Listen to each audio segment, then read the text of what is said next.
Are you already rolling with it? Have you tried all the cool exercises that we have in the images in that chapter?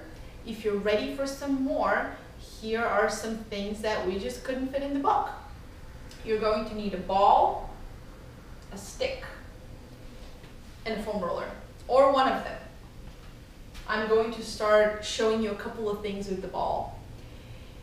Use a ball that's not too firm, a practice lacrosse ball like this one that has some give, or a dedicated SMR ball like a yoga tuna ball or a T-therapy ball, or a really well-worked tennis ball will work great.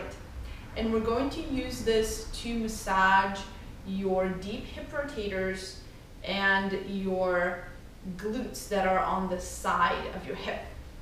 Just a real quick anatomy reference. Can you still see me there? No. Do you want to bring the camera up a little bit? I got the surprise rolling here with this one.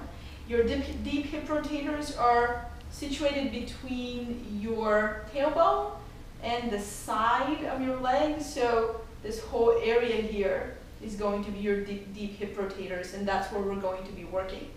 And we can't work this whole area at once, so we're first going to work one side and then the other side. And back down. So you're going to take the ball and you're going to place it, for lack of a better word, just in the middle of the half of your butt on one side. And you're going to just rest there. Now you want to make sure that as you're resting there, you're not resting in the epicenter of something that's really painful. So if you're already changing your face and your facial expression, or if you're screaming, you have to move a little bit left or right or upstream or downstream so that you can make sure that it's not too uncomfortable. And then you can just move your body in and out from tailbone to the outside of the hip. I'm going to reposition here a little bit and just keep doing that. Can you see okay from there? Yes. Okay, so you're gonna do this for a while and you can move a little bit lower or a little bit higher to get deeper into that area. Now another way to do this, if you don't want to support yourself up, is you can just lay on your back and place the ball under and then move your legs left and right. That's another way to do it.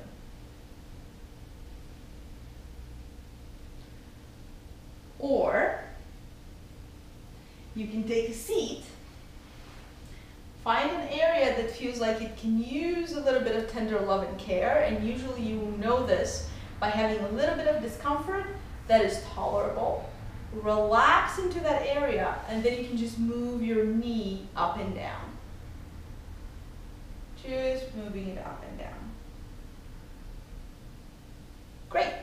You can do this for about a minute or two. And then you're going to roll yourself to your side. So you're fully laying on your side. And imagine that place where, if you're wearing jeans, there's that seam that's coming up. You want to place the ball right on that seam. And you just want to relax into it. Now you can just lay there, or you can roll forward and back, moving your pelvis forward and then moving it back, moving it forward, moving it back, moving it forward and back. You can also move up and down. And if that area needs attention, you're going to feel that. You can also angle yourself. This is a lot of kind of playing with angles to find exactly where you most need it. But right now I'm finding an angle that's a little bit behind this, where the seam of the jeans would be. That's really needing me to kind of move up and down and then forward and back a little bit. Essentially you're going along the fiber and across the fiber of the muscle.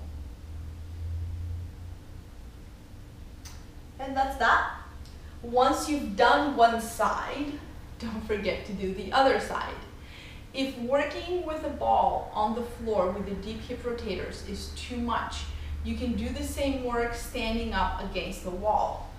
And what that's going to look like is you're going to have the ball between you and the wall. You're still going to place it in that same way, but you're just going to roll your body or move it up and down. Either of those works really, really well. Be creative, use your imagination as you work with the different angles that you can move the ball. So that's that for the deep hip rotators with the ball. Now another area that we promised we'd focus on is your calves, your adductors, and your quads. And I'm going to show you how you can do that with a massage stick and with a foam roller. A massage stick is great because it allows you to really move in different angles, and it allows you to put pressure on areas that it's usually hard to do with the roller. And to work with your calf, you can sit in a chair or on a little stool, or you can sit straight on the ground like I am right now. And you're just going to hold the roller in your hands. You're going to take it under your calf, and you're just going to move it up and down slowly. Now in this slow movement, it's almost like using a rolling pin to make cookies out of frozen cookie dough. You want to push a little bit. Like if your dough's frozen, you don't just want to kind of go on the surface. You want to push into it a little bit. If there's any areas that you feel are bumpy, you can focus there and just sort of do these shorter strokes on those more bumpy areas. You can also do a little bit of cross fiber, which means across, if this is where the calf is, cross fiber would mean going across that. You can also go that way. Now you don't want to cause yourself a lot of discomfort. It's not one of those no pain, no gain. I really don't believe in that. We're more into the no pleasure, no gain kind of game. So finding those areas, and you can move the stick around so you get more to the, I'm going to turn around so you can see it. You can move more towards that outside area of the calf that is your peroneals. It's a different area of the calf, more on the side of the body, behind the fibula. So you can work there. And of course, you can also work the front. You can work the front of the calf, your tibialis, just like that. So you have that ability now to use the stick. You can use the stick on your quad as well, just moving up and down. A great thing with the stick is that you can take the stick to work with you. It's kind of hard to throw yourself on the ground and use a foam roller, but you can take the stick to work with you. And I'm finding there's a little bumpy area right here, almost like a little speed bump, and I'm just going to focus on it, and I'm just going to move back and forth. And the goal isn't to cause myself pain, but to really have the intention of both relaxing that area as I'm pushing into it, and also massaging it with these smaller movements that are also creating a little bit of heat. Now you can move to the outside edge, where the outside of the quad is closer to the ITB. I really don't think that going over the ITB does anything. So we're just gonna stay on the outside of the quad, more in the vastus lateralis, and I'm finding a little bit of a bumpy area here, and I'm just gonna focus on that.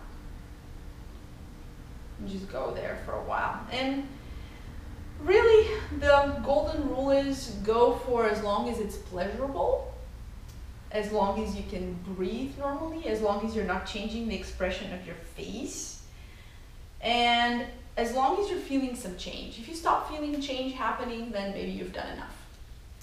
Same thing for your adductors. You can go on the inside and find an area that needs some TLC. For me, it's closer to the knee, so I'm just going to go shorter strokes there. If you're at work and you're sitting on your desk, you can also imagine, if I was in a chair right now, I could take the stick under and also work the hamstring. And that's great to do when you're sitting at work. So I hope that you can enjoy your stick, and just take it with you. It's great for traveling, it's great for being at work, and you can see links to sticks that we like on the resources page for the book. So I hope you see that. And then last but not least, our foam roller. I'm going to show you a way that you can work with your calves and with your adductors. That is my favorite way. So calves first. You're going to place your ruler in a way that you can put both calves on. And instead of lifting up and rolling back and forth, which is what most people do with calves, you're going to just kind of move the legs sideways so that you can create some heat and some friction. You can almost hear it here. If you're not wearing leggings like I am, you won't be hearing the sound. So you're going to create a little bit of friction. And you can do this at different levels, lower towards the ankle or higher. So just creating some friction first. I imagine we've done this for about a minute because the sound is kind of crazy.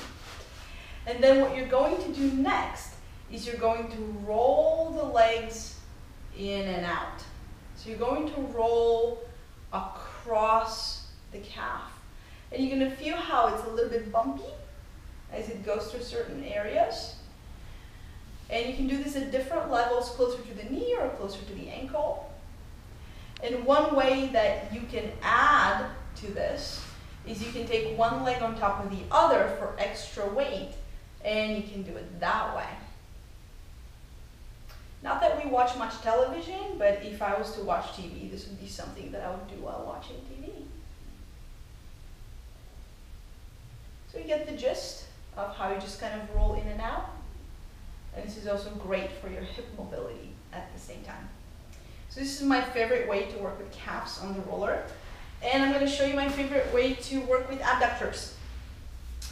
Now, to work with your adductors, you're going to take the leg that you're going to work with on top of the roller, and you're going to just lay down in a way that you can roll into the roller with your leg and then come back. So you're rolling into the roller with your leg and then back up. And you can look at the leg and have this intention of having it about 90 degrees relative to the body. And say that you find an area that feels like it really needs a little bit more work. You can kind of shorten your strokes, or you can just relax and let your leg rest into it. Or you can work a little bit more actively by creating movement and going a little bit in internal rotation here. That's another way that you can work with the adductors. So you can move the roller closer to the knee or closer to the groin. And this is a great way that you can open up that area of the body, especially if you're feeling overloaded by hikes or heavy workouts. And it's one of my favorite ways to work with the adductors. So, since there are pretty much infinite body parts that you can work with, and you might need something that we haven't covered in the book or in this short video, please shoot us a note and ask us for something that you want to see. For example, how do I work with my upper trap?